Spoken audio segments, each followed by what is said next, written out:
Hey, today I want to talk about citizenship and investment programs. Maybe you've heard the term before, but I oftentimes see that people are speaking about options for citizenship and investment without clearly specifying what it really is. So, when I first heard about it, I was a bit surprised because I thought that citizenship is something you get by birth and it's not something that you could buy. But in recent years, it become more and more prominent, especially Trump just announced the golden visa in the US, which you can buy for $5 million. And it's not citizenship, it's a residency. We'll come to this distinction in a minute. But yeah, nowadays it is possible to buy a citizenship. But first, let's get into the important distinction between citizenships and visas. So first, we have golden visas and permanent residencies and similar things. You can often get these through just an application process, and oftentimes you can facilitate this process by investing a certain amount of money. Most prominent example is, as I already mentioned, the USA as of now, but also Portugal, Greece, UAE, Malaysia, and many other countries have a program like this. But a residency permit is drastically different from a citizenship. So if you have a residency permit, you're only allowed to stay in that country or do business in that country for a specific period of time. But you don't have any citizen rights, so you're not allowed to vote. You don't get a passport. And also you have to renew your residency every couple of years. So that's where we come to citizenships. And these are permanent. So you become a full citizen of a country and you get a passport, you get the right to vote and stuff like that. And also if you have descendants, if you have children, they will also become normally a citizen of that state. Especially the passport is interesting for most people in the world because it can unlock new areas that you can travel to without a visa. So, for example, for me, being from Germany, it's not super relevant because we have one of the strongest passports in the world. But I spoke, when I was in Georgia, with people from Russia, and one of them was literally asking me, like, is it true that you can just go to virtually any country without having a lot of hassles with visa? And his English was not so good, so someone had to translate it. And at first I was like, wait, do I get the question right? Like, did I get the question right? But yeah, eventually I started to realize, okay, fair. It's not as common for other countries to have such a strong passport. And the reason why this guy was in Georgia at that moment was because it's one of the few countries where Russians can go without having a visa. Another important thing you need to consider when thinking about getting a second citizenship is that many countries don't even allow having multiple citizenships. So looking at Germany again, it just passed a law in 2024 that allows you to have multiple citizenships. Before that, it was very difficult and you normally have to renounce your old citizenship in order to get the new one. If we're looking at CBI programs in general, we can see that the oldest is in St. Kitts and Nevis in the Caribbean, and this program started already in 1984. Nowadays you can get a citizenship in St. Kitts and Nevis for a donation of $250,000 US dollars.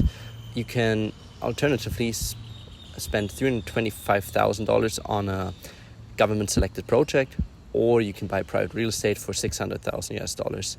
So the easiest way is just to throw a bunch of money at them. $250,000 is not too little, but still it gets you visa-free access to the Schengen area, so the whole of Europe basically, and you also have a second passport, which can be nice. If we look at the countries that have CBI programs, it's approximately 13 as of now. It kind of depends on what you're counting, like whether you're only counting at those that are active right now and that are also actually used. Then, for example, Austria is supposed to have a program, but it's not really official. So it's only for like really high net worth individuals, and you kind of need connections to get to it. But there seem to be possibilities. But as of now, there are around 13 countries in the world that offer CBI program, and 5 of them are in the Caribbean. And this is something that stands out. The Caribbeans are close to the US, and we'll come to that in a minute, but having a second citizenship can have some, let's say, tax optimization purposes. But if you're looking at CBI programs around the world, we can see a trend. First of all, more and more CBI programs are coming up. And second of all, they're getting cheaper and cheaper every year, more or less. So today you can already get another passport for already around $100,000. And Botswana recently announced their CBI program. The details are not out yet, but it's supposed to be around $70,000 to $90,000, so even below $100,000. And it appears that more and more countries see selling citizenships as a viable way to kind of prop up the country's cash reserve, and also it seems like the demand is there. So let's get into the why. Why would people actually spend hundreds of thousands of dollars to get another citizenship? So especially if you're thinking about a country like St. Kitts and Nevis that most people probably have never heard of, or Grenada, where, don't want to be offensive, but there's kind of nothing going on there. But yeah, the first and most obvious thing I already mentioned is the passport power. So if you're coming from a country with a weak passport, getting a Grenadian or a St. Kitts and Nevisian passport can open up your travel freedom to large areas of the world. For example, the Schengen area, but also others. Especially interesting if you're, for example, living in Russia or Iran or another sanctioned country, because then oftentimes your travel is quite restricted. But less interesting for people that come from countries with a strong passport. On the other hand, sometimes you have like certain blocks, and if you have passports from different areas of the world, it might give you the opportunity to travel literally anywhere without a visa.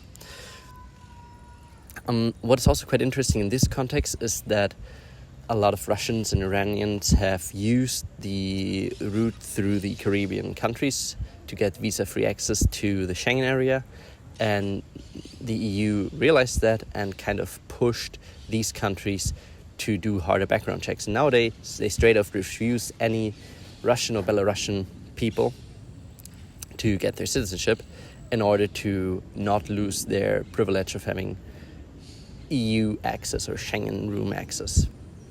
A second reason for why you might want to get a second citizenship is tax optimization. So again, it's always heavily dependent on the specific situation you're in, but these countries in general have very low income tax, very low capital gains tax, sometimes even no taxes at all. And especially if you're quite wealthy, it makes it very attractive to spend a couple of $100K to kind of save a lot of money in taxes. But it's also kind of good way to launder money and to obscure criminal activity, because the reporting across countries is obviously more complicated than the reporting within a country. And the third reason for getting a second citizenship is having a plan B. So it's especially relevant if you're living in a politically unstable country, but it just allows you to go somewhere. It just allows you to leave a country with this passport if your other passport is restricted in any way, either by the country itself or by other countries. For example, if you look at Russian citizens, they will have problems coming to Germany, as you know, and it was, if I remember correctly, a lot easier 10 years ago. And then having another passport just gives you the opportunity to travel freely and to kind of just have a backup plan if things change. But now we kind of understood why people would want to have a passport. But why would countries actually sell their citizenship? And the first reason for that is obvious. It's money. Like if you're thinking about Dominica, St. Kitts and Nevis, Grenada, these countries are not economic powerhouses. And especially the case of Dominica is quite interesting. It's a country with just 70,000 people. To be honest, I've never heard of that country before. And selling their citizenship accounts for nearly 40% of their GDP. I think it's 37%, but it's insane. Nearly 40% of the yearly GDP and nearly 60% of the yearly government's revenue is from this CBI program. So that's truly insane. They're literally dependent on selling the citizenship as kind of their model to run the country. But also selling these citizenships is not without their issues. So first of all, we had the case with the EU, with the Schengen area, where there can be external influences that shape your politics.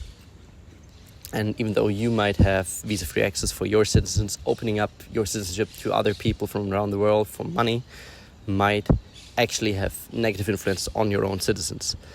Another problematic aspect is that these people that buy citizenship also get the right to vote and get the right to influence politics.